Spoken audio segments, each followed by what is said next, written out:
Yo, it's your host again, the one and only Yano from Chicago, and this is 101 Sports Talk. Let's go.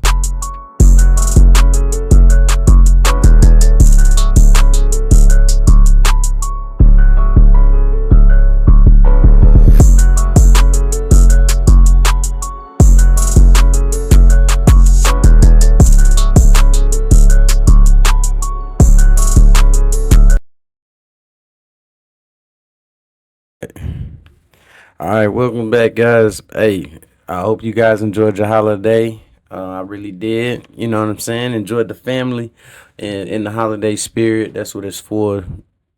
Um, So I hope you all enjoyed it. Sorry for the delay in dropping these videos. Been definitely tied up with family matters, dealing with my family and the holiday season. You know, my daughter had a birthday the day before Christmas, so shout out to her. Um, so yeah, she just turned 14. So things was kind of a little delayed on the recording this week. So I apologize for the delay. But with that being said, man, I know we all out there have been paying attention and watching, of course, sports. And then, I am Yano from Chicago, so I'm coming to deliver a little bit of sports talk to you right now. And it's with great sadness that I have to say that we have to introduce one new segment here on One on One Sports, and it's dedicated to the Chicago Bears. Uh, they took another horrible loss this weekend. They lost to the Seahawks 6-3. I don't know how or when or what we got to do to turn this thing around, man. But we need some answers quick. Definitely from a GM standpoint, things need to turn around, and I think Ryan Poles needs to make a decision, a solid one on this head coaching decision. With that being said, this new segment is just dedicated just for y'all, and it's gonna be called simply Unbearable. All right, and I think we all can agree that this season has been simply unbearable. We right now on a 10 game losing streak, with a number of horrible losses in between, where they were a lot of self inflicted wounds, and we definitely have a defeated team, and you can tell by their performance. Now, defense came out and balled out, but they are still underperforming to the talents that's on the team. Caleb Williams had another underwhelming game. You can't blame it all on the kid, can't blame it all on the rook, but he does have some blame to take in the season and the way it's went. Um, right now, the team, like I said, is on a 10 game losing streak. We got one more game to finish the season. Right now, we're projected to land a top 10 pick in the draft. Hopefully, they fix their offensive line somehow with a couple of those picks. That's just my opinion.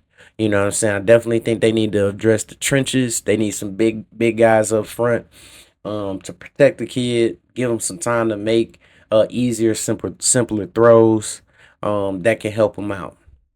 Um, with that being said, this offseason, we're gonna have to find a coach.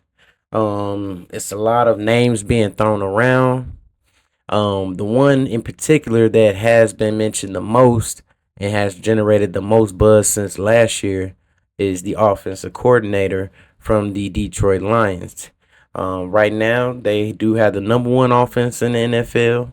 Have an MVP candidate right now in Jared Goff as their quarterback. I wouldn't say he's more talented than Caleb Williams, but he is in a offense that suits his strengths. Now you do have some guys that are out there that are suggesting names to take over as the coach for the Bears this year. One guy I seen that mentioned a coach that I definitely don't want. And the guy, I don't know if you ever heard of him. He played quarterback back in the day. He was a backup, played in the NFL, but he played for the Bears. His name was Chase Daniels. Chase Daniels uh, goes on TV. He's on a talk show, and they are mentioning candidates, and this is who he said would if he were the Bears. This is who he would look to as a option to fill that room as head coach or fill that position as head coach. I'm gonna play it for you guys. You tell me what you think in the comments or hit me up. Let me know what you think about the candidate that he mentioned. I'll tell you who else is the number one candidate with that I feel like should be considered. So let's check it out. Because you know that division. You have a rookie quarterback who you would say at the time when he's coming out is more developed than Dak Prescott, a fourth round pick, was, right? You have an old school mentality, which the Chicago Bears need, and you don't have to deal with a crazy owner. Now, I don't think it's going to happen, but there's other teams out there that I can make a case for Mike going to. Like, I could imagine Mike McCarthy and Caleb Williams together. Like, it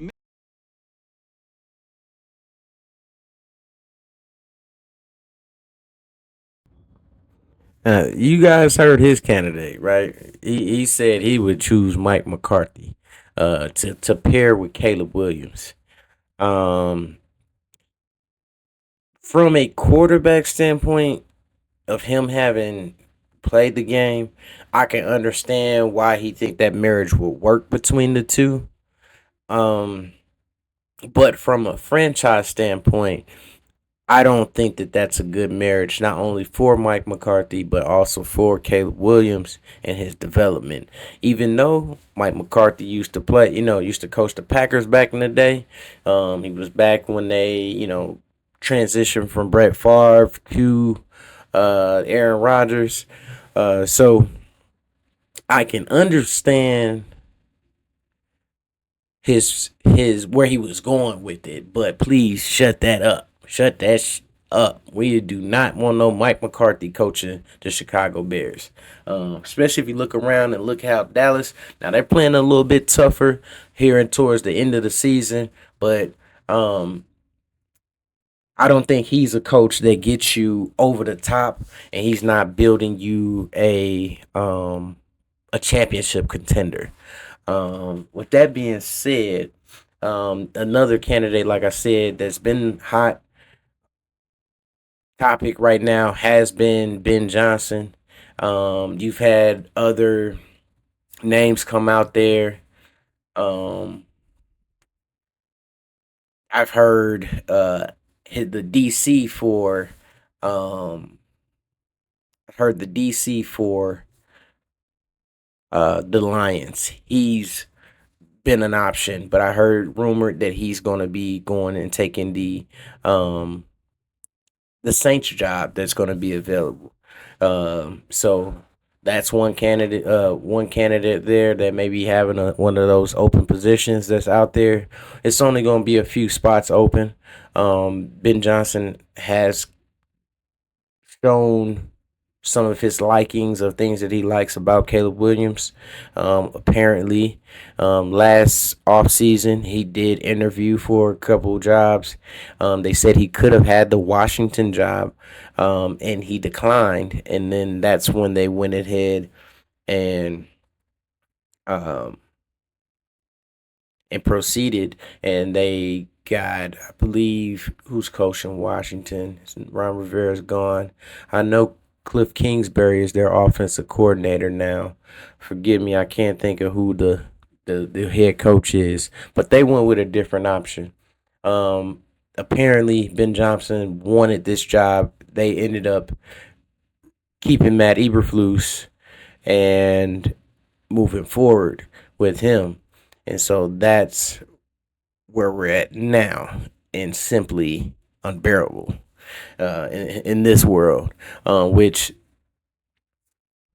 our lovely um, president of operations, Kevin Warren has told us that this is the most coveted job around the NFL as far as head coaching positions that will be open.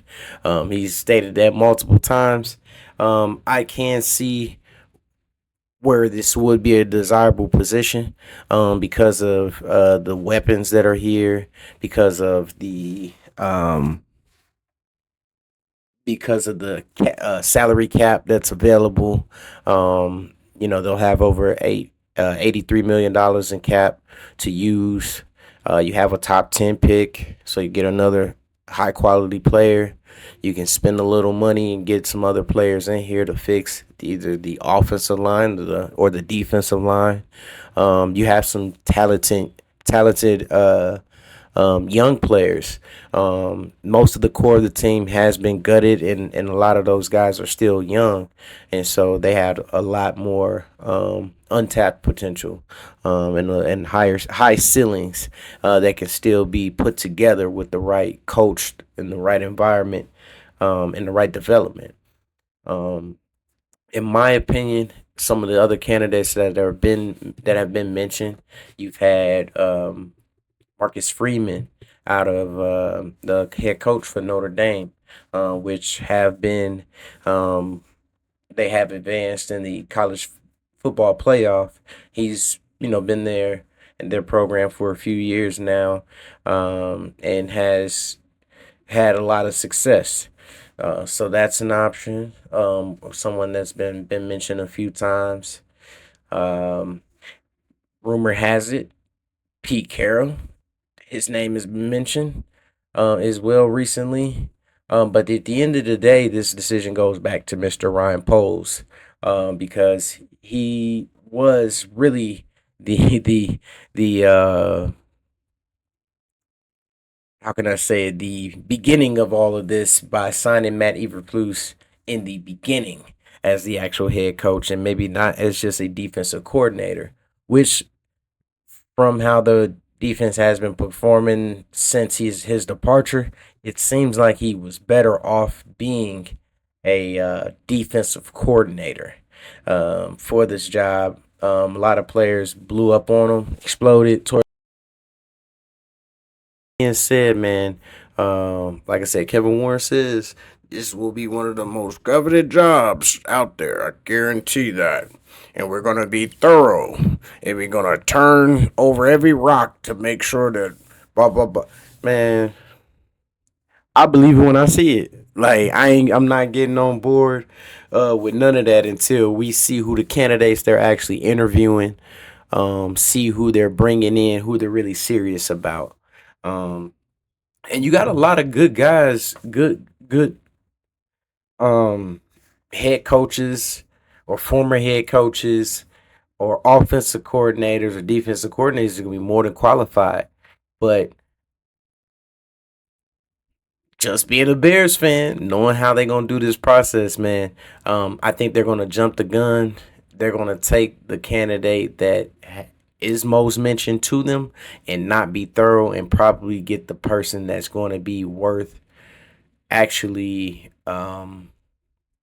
bringing in to turn this franchise around. Other coaches that or names that were mentioned, like I said, Pete Carroll. You got Mike Vrabel as other former head coaches. Mike Vrabel used to coach the Tennessee Titans for a while. He has a overall record that is over 500. He's had a couple 9-win seasons. He's developed a quarterback before. He's also played in the NFL, so he has some ties as far as like being able to be one of what they're calling now is the coach. There he has that leader of men attitude. So that's what everybody's going to or looking for. Like a Dan Campbell out in Detroit, or Mike Tomlin. It's kind of no nonsense type guys that are just focused and driven on just winning. Um,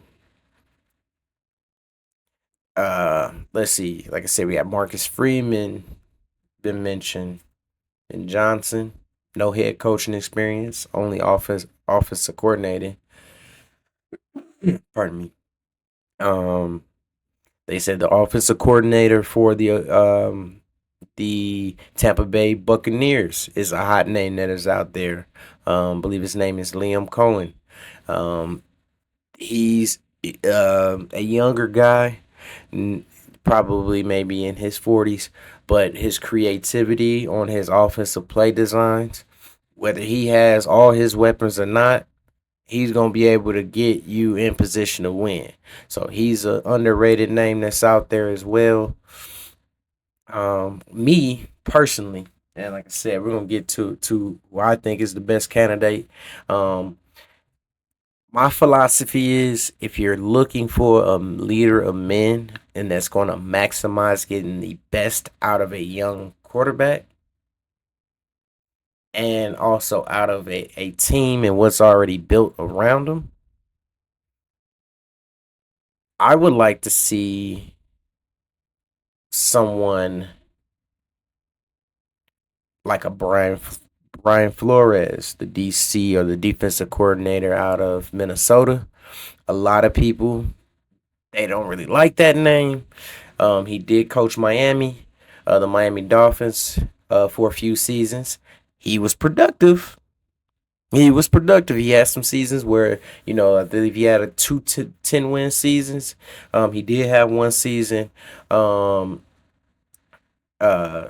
didn't make the playoffs. It came out that his relationship with his starting quarterback, Tonga was not the best. And that came out. He ends up getting fired and leaving Miami, taking over the DC job in Minnesota once that became available. Since then, he's been with them for the past 2 years. He's been having Minnesota as far as I believe right now they're ranked number one as far as turnovers forced. So he's a coach that comes from the Bill Belichick tree. So he plays that like or coaches that nonsense type of attitude. Come here, do your job. He holds people accountable. So that could rub people the wrong way. Some people like that type of coaching style. I know that with the Bears, a lot of players, even Keenan Allen, DJ Moore, came out and throughout the year, especially after some of the coaches got fired, and especially after the offensive coordinator had got fired, they had mentioned how the practices in the OTAs was just too soft, too chill, too lax. And a lot of those problems or a lot of those things that weren't checked then rolled over into the season. And as you can see, they were unprepared and they were unprepared for a lot of uh points and moments throughout the season.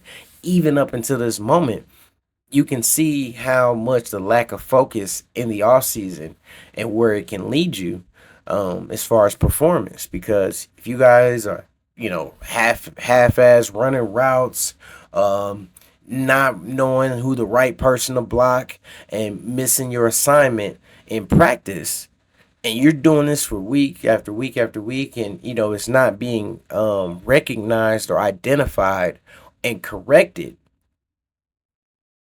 right? Then that behavior translates to the game. How you practice is how you play. That is like coaching, playing one on one. If you practice hard, you'll play hard. If I go 100 miles per hour in practice, guess how fast I'm going to go win the game? I'm not going to slow down. The game might slow down for me, but I won't have to. I'll probably have to dial it back because it's game time. But if you're always going full speed, you don't have to worry about getting ready or prepared or get focused or locked in if you're always locked in. A good quote I always say, and I've heard, and I know y'all heard it before, but old folks always say, listen, if you stay ready, you ain't gotta get ready. All right. So we want one of them type of coaches here. We want somebody that's gonna keep us ready, stay ready. We're not gonna miss opportunities. We're not missing critical downs where we're you know, killing ourselves with self-inflicting wounds of offensive holding, false starts. Um, how many times have you heard that this season as a Bears fan? Or lack of gap um, assignments where you got people not being in the right gaps, whether that's your D tackle or your linebacker or your corner not coming down and cutting off the outside and pushing the back inside, whatever that may be. You know what I'm saying? But it all trickles down. A lot of it's come out on the offensive side, but the defense has been unraveling as well. And I know that's because of you're on the field for, a whole drive. A possession is going, 10 plays, 12 plays. Man, if you ain't never played before, 12 plays in a row back to back is tiresome. Go run. Tell me, go run up and down the field 6, 7, 8, 9 times back to back, like just sprint nonstop. And that's pretty much what they're doing. They may stop and fall down on a play and get tackled and get back up, but you got to be prepared if you're one of the starting players to play the whole entire drive, unless it's if you're like say for example you're in there just for run defense. Well, you're there to stop the run. But if it's a passing down and you're someone that is there for uh pass rush plays, and they got those guys they called designated rushers. That's all they all only come in just to rush the quarterback. But outside of those guys, and they better be fresh. You know what I'm saying? And they need to be prepared just in case somebody goes down. And that's the type of coach we need and culture we need to create. Brian Flores is one of my options. Um, I'm not too sure about the offensive coordinator with no head coaching experience to be the head coach, but I'm not opposed to taking someone like a Ben Johnson coming from now the Dan Campbell tree, but he has his own offensive identity and philosophy. So I am intrigued as a Bears fan to the name Ben Johnson, but I'm not overzealous about the name that like everyone else is saying. I still want to do a thorough search, give everybody a real opportunity and chance, and see what names really hit that list. If Pete Carroll comes in there and he's able to bring in an offensive coordinator because he's known for his defense, even back at his days in USC, and he had Troy Polamalu and all of those guys. He's known for having a defensive team, even when he came to Seattle and he created or got that cover three shell and he had the Legion of Boom with Sherman and Cam Chancellor and Earl Thomas. You know what I mean? So he's used to having a stout defense, and he had Russell Wilson when he was back as a younger quarterback, and he let the quarterback rely on that defense, and he let Russ mature and and maturate into the quarterback that he became and who he is now. And he had success. He's won a Super Bowl, so he's know what he's doing. He was successful in college. I know he's coached a number of different personalities over the years. So someone like him, with a couple years removed, he may be an option. It's even rumored that Bill Belichick himself was interested in taking over the Bears job before he took over the head coaching job in college, which is for another episode because the new wave and new movement is going. We can talk about it. It's the college coach is the new wave. We'll get into that in a whole nother episode. But I think Bill going to NC is an awesome move for himself. It's an amazing thing for college football. You got to think how many more fans are going to just watch North Carolina football games just because he's the coach, or how many students are going to be so pumped up because hey, our coach used to coach the Patriots. He has Super Bowl championships.